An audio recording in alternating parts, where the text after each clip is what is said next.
warahmatullahi wabarakatuh. Jadi malam ni kita ada berita gempar berita gempar. Peluang kerajaan Muhyiddin untuk tumbang pada 15 Disember kembali terbuka. Kembali terbuka. Kali ini dikabarkan 8 orang ahli parlimen daripada Barisan Nasional sudah bersedia untuk menyokong undi tidak percaya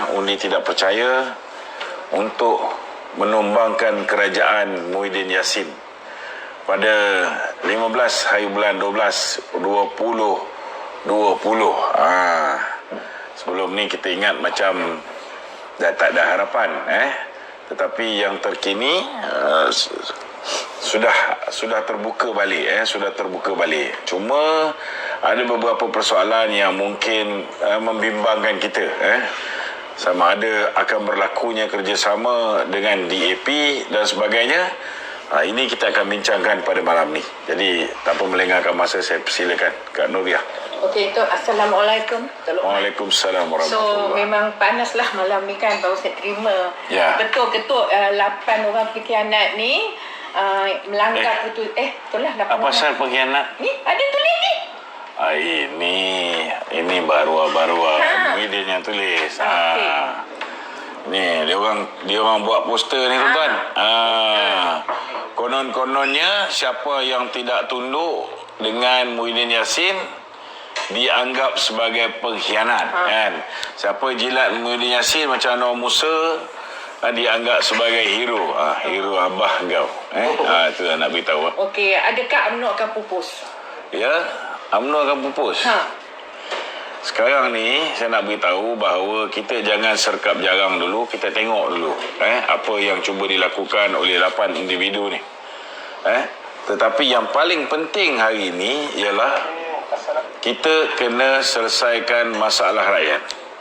Kita dah bagi peluang kepada kerajaan Muhyiddin untuk dia melakukan moratorium automatik kepada semua peminjam-peminjam, baik dari segi pinjaman perumahan, pinjaman kenderaan, pinjaman peribadi. Benda ni dia dah buat daripada bulan 4 sampai bulan September, dia boleh buat. Kenapa dia tak nak buat? Okey.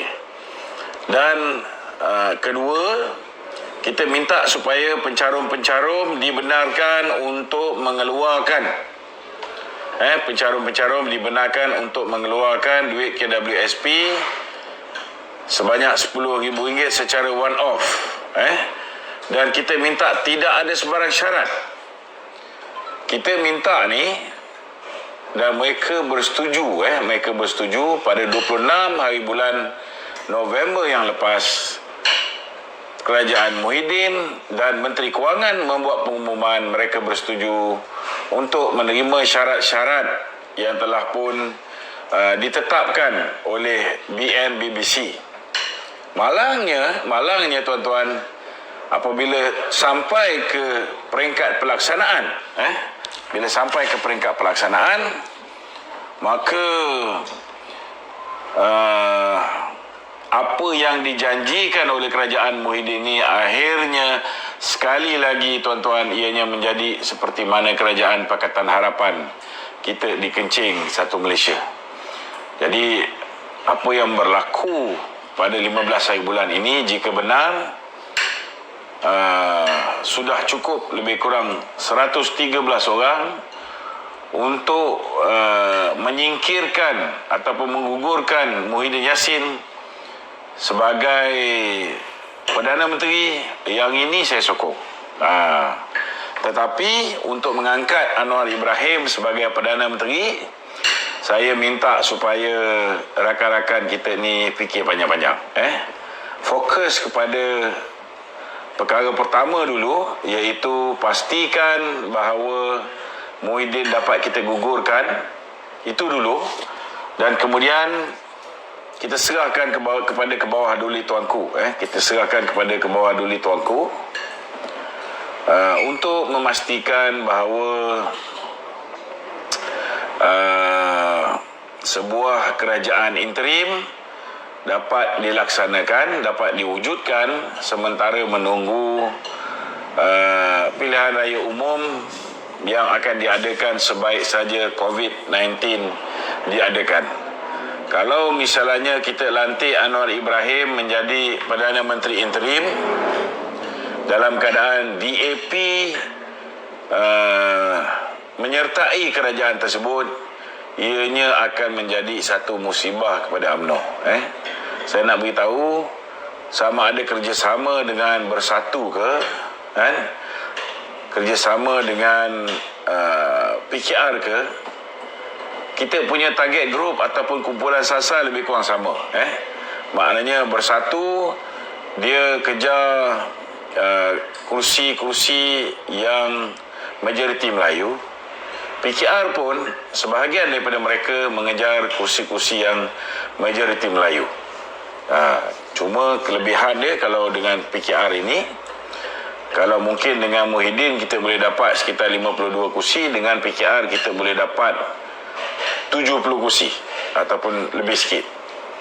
Namun apa perlu kita nak kerjasama dengan mereka jika kita mampu untuk bertanding di 122 kursi dan mungkin ada peluang untuk memenangi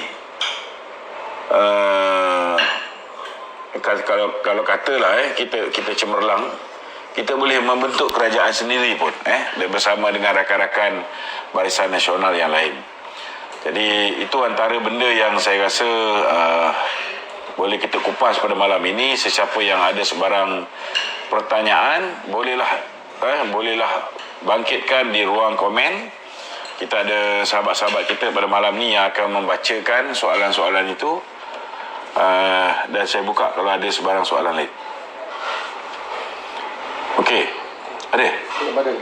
Okey, saya nak beritahu, ada yang tak faham apabila kita bekerjasama dengan Muhyiddin, Muhyiddin akan pastikan bahawa kedudukan PPBM ni makin lama makin kukuh. Apa bezanya kalau kita bekerjasama dengan Anwar? Sama juga. Anwar juga akan pastikan kedudukan PKR itu makin lama makin kukuh. Cuma kelebihan dia, Anwar ini dia sebuah parti multiracial. Bila parti multiracial, maknanya mereka tidak terlalu fokus untuk mengejar kursi-kursi di kawasan Melayu. Mereka boleh pergi ke kawasan China, boleh pergi masuk ke kawasan India, mereka boleh pergi masuk ke kawasan marginal. Jadi mereka ni walaupun bukanlah ancaman yang lebih berat seperti mana PPBM, tetapi mereka tetap ancaman. Jadi ini merupakan satu tindakan yang bagi saya sangat bahaya. Yang keduanya, dari segi peribadi Anwar itu sendiri, mungkin kita boleh menceritakan masalah Anwar dari segi sudut aktiviti seks luar tabi'i dia. Tetapi dari segi politiknya, Anwar ni seorang yang populis. Dia seorang yang populis. Saya bimbang takut pendekatan populis dia ni, dia tak macam Mahathir, dia tak macam Muhyiddin. Muhyiddin ni semua dengan Mahathir ni tuan-tuan, dia tak peduli orang, dia tak mendengar denyut nadi rakyat. Tetapi Anwar ni ada kemungkinan besar dia akan mendengar apa yang rakyat nak dia buat. Kadang-kadang walaupun benda tu tak baik untuk dilakukan, tapi dia tetap akan buat. So ini juga boleh memberikan implikasi kepada UMNO di dalam masa yang panjang. Jadi kena hati-hati bab benda ni, Cuma saya mengharapkan pada 15 hari bulan 12 ini, fokus kita hanya untuk menurunkan Tan Sri Muhyiddin, dan kemudian kita serah kepada Kebawah Duli Yang Maha Mulia Sri Paduka Baginda Yang Tuan Agong untuk memikirkan apakah solusi terbaik. Kalau tanya saya, solusi terbaik ialah membubarkan parlimen. Jika parlimen dibubarkan, saudara, maka Kebawah Duli Tuanku boleh menetapkan tarikh pilihan raya, ataupun dalam keadaan kita berhadapan dengan COVID ni lagi, dan kita pun belum tahu sama ada angka-angka ni betul ataupun tidak. Kita hanya akan tahu selepas Muhyiddin bukan lagi jadi Perdana Menteri. Dan bila keadaan begitu tenang, sudah tenang kembali, ancaman tu sudah berkurangan, maka ketika itu kita boleh mengadakan pilihan raya umum dan menentukan siapa yang bakal mendapat mandat rakyat kembali. Tetapi buat masa ni kita jangan kelang kabut, kerana ke bawah duli tuanku pun bukan orang yang tidak ada dia seorang yang bijaksana, tuan-tuan. Jangan risau. Jangan risau bahawa kalau Anwar pergi menghadap tuanku bawa 113 SD ni, maka Anwar boleh angkat sumpah jadi Perdana Menteri. For me, if you ask me frankly, no way. That will never happen.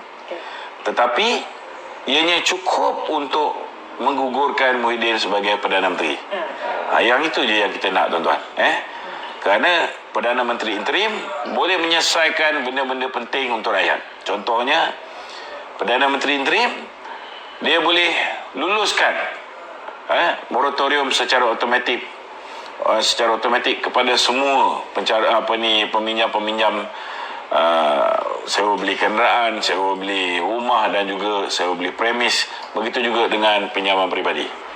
Dan Perdana Menteri interim dia boleh meluluskan KWSP untuk membenarkan pencarum-pencarum mengeluarkan duit mereka sekiranya mereka perlu mengeluarkan secara one off RM10,000. Jadi kita tak perlu bimbang, apa yang berlaku ni, jangan kita cepat membuat andaian bahawa UMNO bekerjasama dengan DAP. No. Tak betul. Tak betul, tuan-tuan. Mungkin ada kerjasama, tetapi hanya untuk menurunkan Muhyiddin saja dulu. Okey? Bila nak pergi stage tu untuk mengangkat Anwar menjadi Perdana Menteri, tuan-tuan fikirlah, takkanlah tuanku tak boleh berfikir. Muhyiddin ada 114 kursi pun, kerajaan dia terumbang-ambing, kerajaan dia tidak stabil. Jadi apa perlunya gantikan Anwar yang hanya ada 113 kursi? Sama je. Besok lusa kalau DAP buat sesuatu yang kita tak suka, kita tarik diri, maka tukar kerajaan lagi. Tuanku tak akan membuat ini pada pandangan saya. Ini saya punya takulan ataupun saya punya saya anticipate. Takulan saya, tuanku tidak akan sesekali membiarkan seorang yang hanya ada 113 kursi mengangkat sumpah sebagai Perdana Menteri. No way, that will not happen. Lebih baiklah dibubarkan parlimen. Korang yang bertelagah ni semua hilang jawatan ahli parlimen. Jadi proses jual beli, proses peras ugut, proses kecamuk politik ni akan berakhir. Tak ada orang yang boleh melobi dan sebagainya untuk membeli ahli parlimen dan sebagainya.